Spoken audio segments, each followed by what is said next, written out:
we are talking about one of the most 101 things about Wisconsin, and it is the Friday night fish fry. Honestly, I'm actually surprised it took us this long to get to this episode. Yeah. I was stunned we haven't covered this as a topic already. Yeah, I don't know how, I don't know why. 107 but we're here. episodes in with some bonuses, and we have not covered fish fries yet. But you know what? We're finally here, guys. I know. It's We're about finally time. here. Worth the wait. Yeah, I do. Okay, but we have to start this off with some questions because I really want to talk about, and Eric, I'm sure that you have these.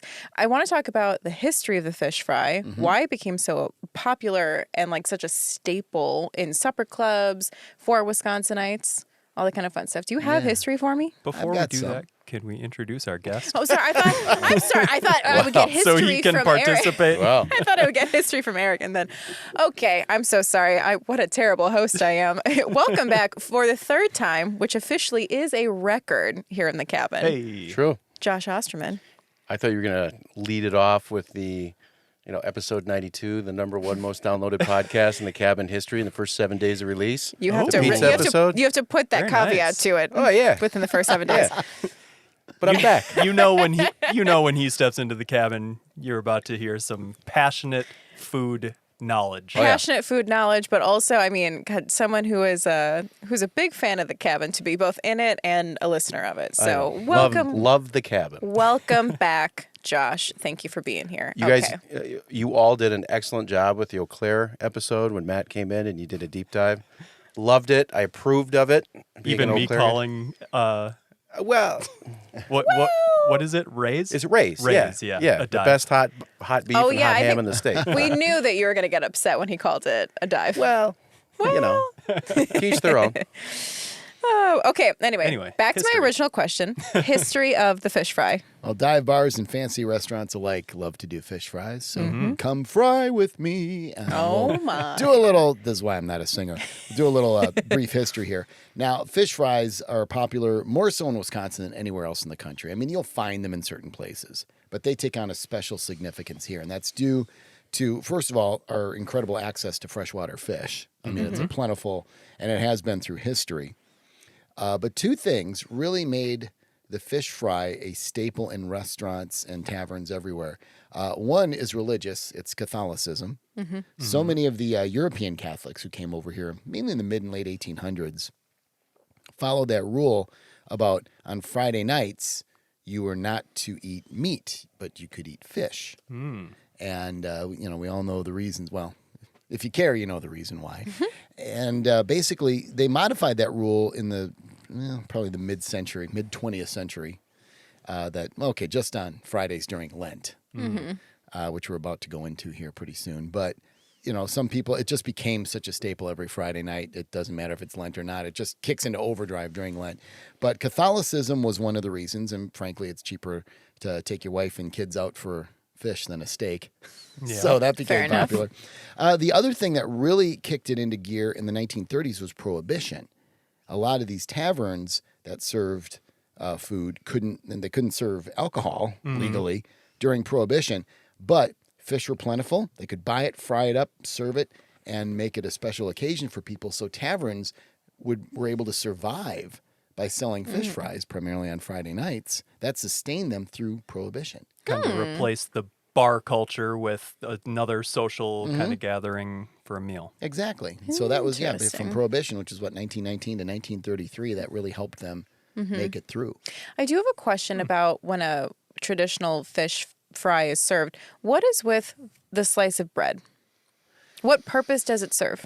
Well, first of all, Dinner roll? you want carbs because we're Wisconsinites. I mean, that is a plate of carbs. Second of all, and it depends. If you have baked fish, it's very low carb. It's wonderful. If you have fried fish, it's higher carb, and it's that much more wonderful. More wonderful. But, bread was always considered, a side with almost any meal.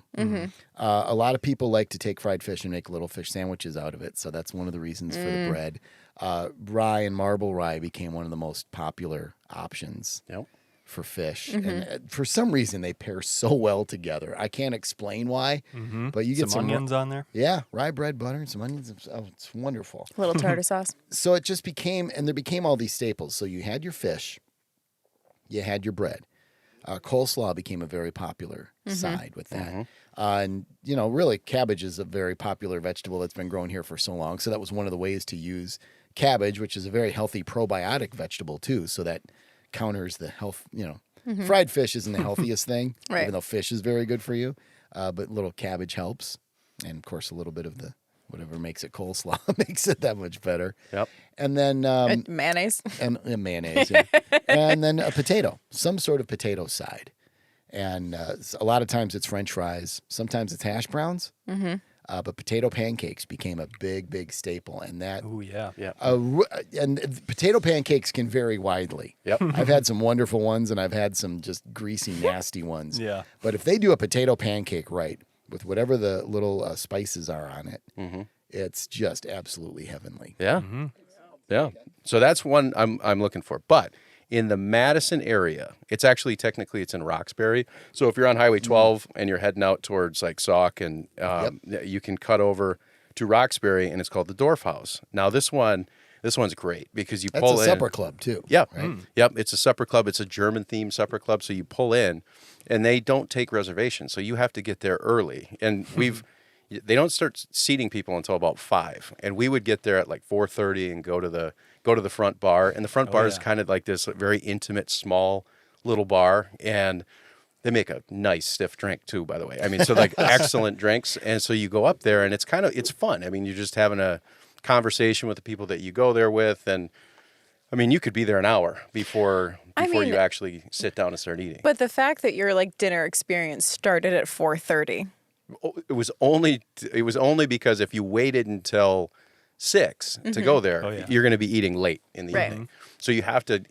It wasn't the dinner portion wasn't going to start at 4:30. That was just entrance to the facility and the enjoyment of the drinks. Right. No, but that's what I'm saying. The fact that it's like that's where the whole experience has to begin, like that early. Still, I would consider that the She's afternoon. just trying to call you out for not being working at 4:30 on a Friday. No, I'm more calling him out for being 85 years old. But okay. But so it's Really, kind of Susan Margaret.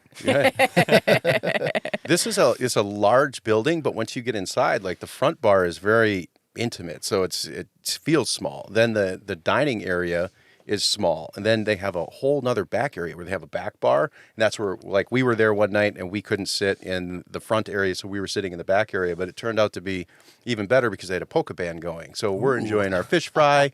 There's a polka band, the drinks are coming, they're good, so it's you Very can't beat it. quintessential Wisconsin. Yeah, it sounds great. Yeah. But here's the best part. Oh. They have homemade fritters that they load you up with. So you're talking about the bread piece. Yeah. They have the homemade fritters. Oh, they're fantastic. And then it comes out, it's family style. It's all you can eat family style. The actual fish is my favorite fish. It's when you fry a good haddock. That's hard to beat with a good fish fry in Wisconsin. So they have it, and it's very light batter, and it's a really good fish. And then they come out and they have the German potato salad, and they do, all everything that you can imagine. The coleslaw is fantastic. You can get, you can get some nice, like a baked potato if you want, the regular French fries and everything. But they keep coming and coming and coming, and you're always going to overeat. That was always my problem. You go there, it's going to be a multiple hour event because of the waiting for the table and just the camaraderie that you can have with everybody that you're there with. That's part of a fish fry to me. But the fish at the Dwarf House is absolutely fantastic.